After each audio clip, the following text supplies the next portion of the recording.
A very good morning, students. Welcome back to the class. How do we fall ill? In the last class, we have discussed about the other topics such as acute and even chronic diseases. Today, we are going to move on to the other topic that is infectious and non infectious causes. One group of causes is the infectious agent, mostly microbes or microorganisms. Diseases where microbes are the immediate causes are called infectious diseases. So, infectious diseases are nothing but immediate causes which are caused by number of microbes are called as infectious disease.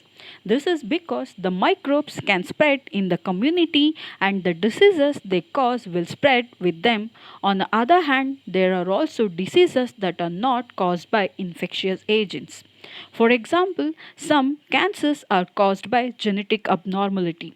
High blood pressure can be caused by excessive weight or lack of experience. So hereby we are having two types. One is we can also take a fever. Fever also what happen it will be mainly affected by the virus, and some cancers also what happen it may be a genetic abnormalities which takes place during the cell division, but the blood pressure it may be, and also even the other things also what happen it mainly depends on the lack of exercise and even the overweight.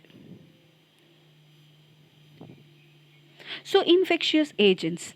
We have seen that the entire diversity seen in the living world can be classified into few groups. This classification is based on a common characteristics between different organisms. Organisms that can cause disease are found in a wide range of such categories of classification. Some of them are viruses, some are bacteria, some are fungi, some are single celled animals or protozoans. Some are diseases are also caused by multicellular organisms such as worms or even different kinds. Here we are having image of a single celled organism called trypanosoma that causes sleeping disorder, and image of leishmania monoclonal organism causing a kala azar, and another one we are having that is roundworm, and another one we are having HIV. So why it is important that we think of these categories of infectious agent? The answer is that these categories are important factors in deciding what kind of treatment to use. Members of each one of these groups, such as bacteria, virus, and so on, have many biological characteristics in common. All viruses, for example, live inside host cell, whereas bacteria very rarely do. Viruses, bacteria, and fungi multiply very quickly, while worms multiply very slowly in comparison. Many bacteria, for example, make a cell wall to protect themselves. The antibiotic penicillin blocks the bacterial process that builds the cell wall. As a result, the growing bacteria become unable to make cell walls and die easily. Human cells don't make a cell wall anyway, so penicillin cannot have such an effect on us. Penicillin will have this effect on any bacteria that use such process for making cell walls. Similarly, many antibiotics work against many species of bacteria rather than simply working against one. Taxonomically, all bacteria are closely related to each other than to viruses and vice versa. This means that many important life processes are similar in the bacteria group but are not shared with the virus group. As a result, drugs that block one of these life processes in one member of the group is likely to be effective against many other members of the group.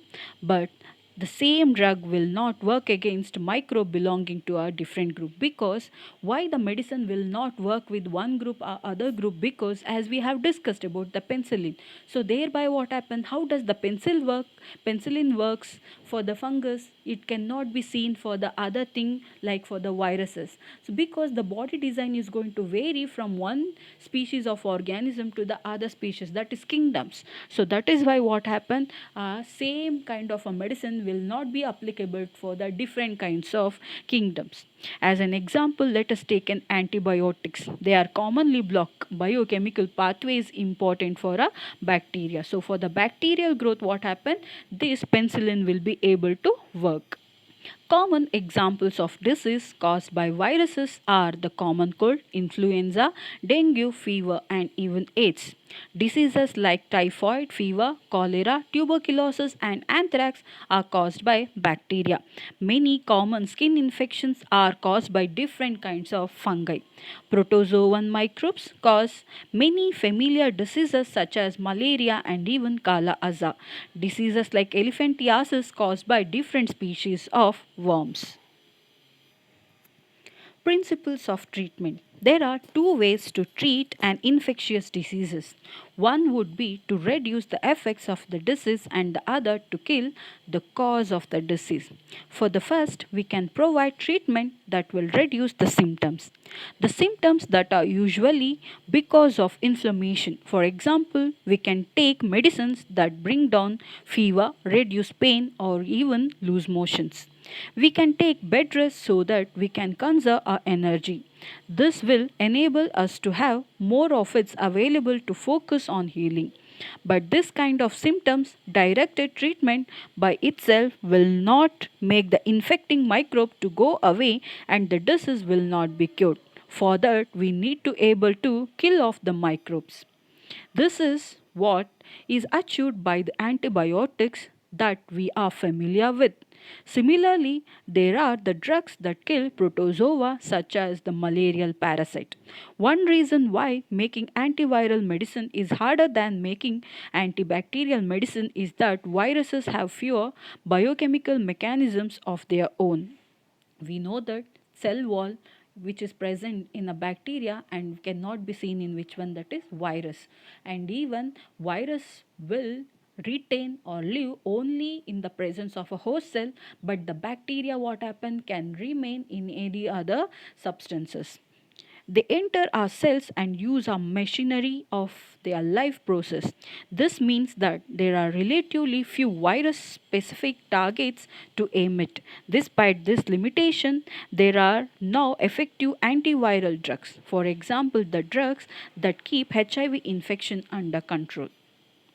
Principles of prevention. All of what we have talked about so far deals with how to get rid of an infection in someone who has the disease. But there are three limitations of this approach to dealing with infectious diseases. The first is that once someone has a disease, their body functions are damaged and may never recover completely. The second is that treatment will take time, which means that someone suffering from a disease is likely to be bedridden for some time, even if we can give proper treatment. The third is that the person suffering from infectious disease can serve as the source from where the infection may spread to other people. This lead to the multiplication of the above difficulties. It is because of such reasons that prevention of diseases is better than their cure. How can we prevent diseases? There are two ways, the one general and one specific to each disease. The general ways of preventing infection mostly relate to preventing exposure. For airborne microbes, we can prevent exposure by providing living conditions that are not overcrowded. For waterborne, we can prevent exposure providing safe drinking water. This would not, for example, allow mosquito breeding, and in other words, public hygiene is one basic key to the prevention of infectious disease. Thank you.